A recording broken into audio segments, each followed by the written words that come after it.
हाजी सबू सिद्दीक ने अपनी शुगर फैक्ट्री पूरी तरह से बंद कर दी।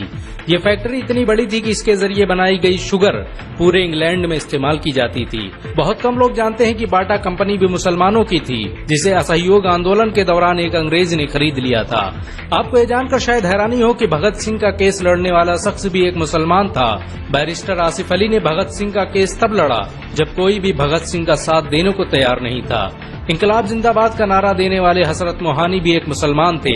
उन्होंने ही भारत की आजादी की रूपरेखा तैयार की थी। इतिहासकारों के मुताबिक 1857 में होने वाले विद्रोह में 50,000 उलमाओं को फांसी दी गई और लाखों मुसलमान सरेआम कत्ल कर दिए गए। 1857 में दिल्ली से लेकर कलकत्ता की रोड पर ऐसा कोई पेड़ नहीं था जिस पर मुस्लिम उलमाओं की लाशें न टंगी हो। मुसलमानों ने ही भारत की आजादी के लिए पहली जंग लड़ी। मैसूर के सुल्तान हैदर अली और उसके बेटी टीपू भारत की आजादी के लिए शहीद होने वाले पहले शासक थे। मशहूर क्रांतिकारी अशफाकुल्लाह खान सबसे कम उम्र में फांसी पाने वाले भारत के पहले व्यक्ति थे।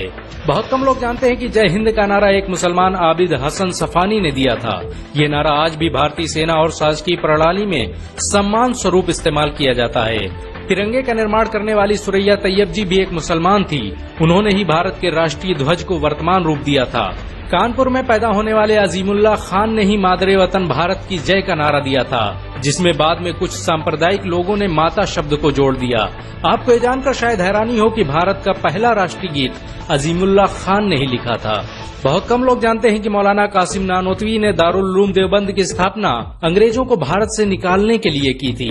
इस मदरसे का मकसद देश में ऐसे नौजवानों को पैदा करना था जो भारत की आजादी में योगदान दे सकें। रेशमी रुमाल आंदोलन की शुरुआत करने वाले मौलाना महमूदुल हसन और मौलाना उबैदुल्ला सिंधी दारुल उलूम देवबंद के ही छात्र थे। मौलाना उबैदुल्ला सिंधी ने सुभाष चंद्र बोस के साथ मिलकर भारत की पहली अस्थायी सरकार की स्थापना की थी और वह भारत के पहले गृह मंत्री भी थे। आपको ये जानकर शायद हैरानी हो कि मौलाना महमूदुल हसन ने ही 1920 में गांधी को महात्मा का लक़ब दिया था। उनका ये नाम इतना मशहूर हुआ कि पूरी दुनिया में गांधी महात्मा गांधी के नाम से जाने जाने लगे। महमूदुल हसन ने ही हकीम अजमल खान के साथ मिलकर 1920 में जामिया मिलिया इस्लामिया यूनिवर्सिटी की स्थापना की थी, ताकि भारतीय शिक्षा तंत्र को अंग्रेजों के चंगुल से आजाद करवाया जा सके। आपको ये जानकर शायद हैरानी हो कि काला पानी जैसी दर्दनाक सजाओं को पाने वाले 90% से अधिक लोग मुसलमान थे।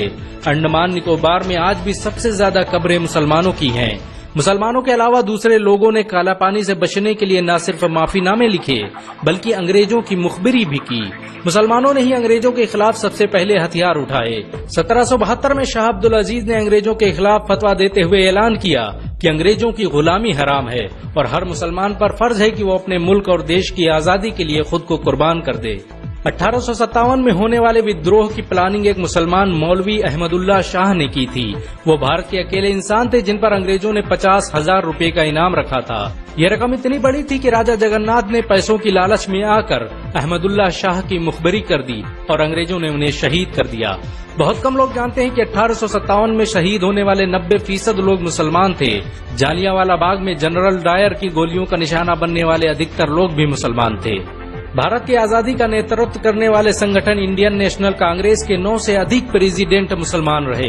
गांधी जी ने अफ्रीका में जहां वकालत की पढ़ाई की, वो कॉलेज भी एक भारतीय मुसलमान का था और वह जब भारत में आए तो उन्होंने आजादी के लिए अली ब्रदर्स के साथ काम करना शुरू किया, जो कि मुसलमान थे।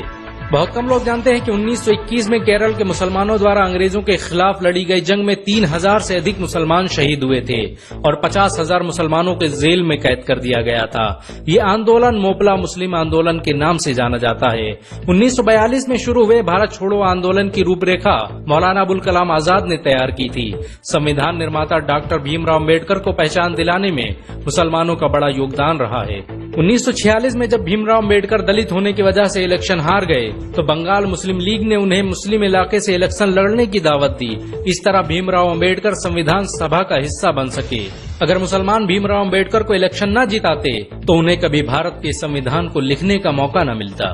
भारत की आजादी के लिए सबसे ज्यादा लेख, शायरी, गीत और किताबें मुसलमानों ने ही लिखी। अल्लामा इकबाल के जरिए लिखा गया सारे जहां से अच्छा आज पूरे भारत में गाया जाता है। आपको ये जानकर शायद हैरानी होगी कि देश के लिए शहीद होने वाला पहला पत्रकार मौलाना मीर बाकर एक मुसलमान था। भारत की आजादी के लिए मुस्लिम राजाओं और महाराजाओं ने अपने खजाने खोल दिए। कोलकाता के हाजी उस्मान सईद ने अपना सब कुछ भारत की आजादी के लिए कुर्बान कर दिया। हाजी उस्मान की अमीरी का अंदाजा इसी बात से लगाया जा सकता है कि 1920 तक कोलकाता में बनने वाला हर स्कूल और हर बड़ी बिल्डिंग उन्हीं की थी। कोलकाता के पहले सुपर स्टोर कैश बाजार की बुनियाद हाजी सईद ने ही रखी थी, लेकिन बाद में उन्होंने अपनी सारी दौलत देश को दान कर दी और खुद एक किराए के घर में रहने लगे। अमीर हमजा और अब्दुल हबीब यूसुफ मरफानी जैसे मुसलमानों ने अपनी अरबों रुपये की संपत्ति देश की आजादी के लिए कुर्बान कर दी। सुभाष चंद्र बोस द्वारा अफगानिस्तान में स्थापित की गई सरकार में 9 में से 5 मंत्री मुसलमान थे। भारत की आजादी के लिए देश भर में मौजूद मस्जिदों को किलों की तरह इस्तेमाल किया गया। इन मस्जिदों में सुबह शाम हर वक्त भारत की आजादी के लिए ऐलान हुआ करते थे। आजादी के वक्त कोई मस्जिद ऐसी नहीं थी जिसकी दीवारों पर मुसलमानों का खून न लगा हो। इन सब के अलावा ऐसे करोड़ों मुसलमान हैं जिन्होंने भारत की आजादी और उसकी अस्मिता के लिए अपना सब कुछ कुर्बान कर दिया। सच तो ये है कि भारत की आजादी मुसलमानों के बगैर मुमकिन न थी। भारत आज भी आजादी के लिए मुसलमानों का एहसानमंद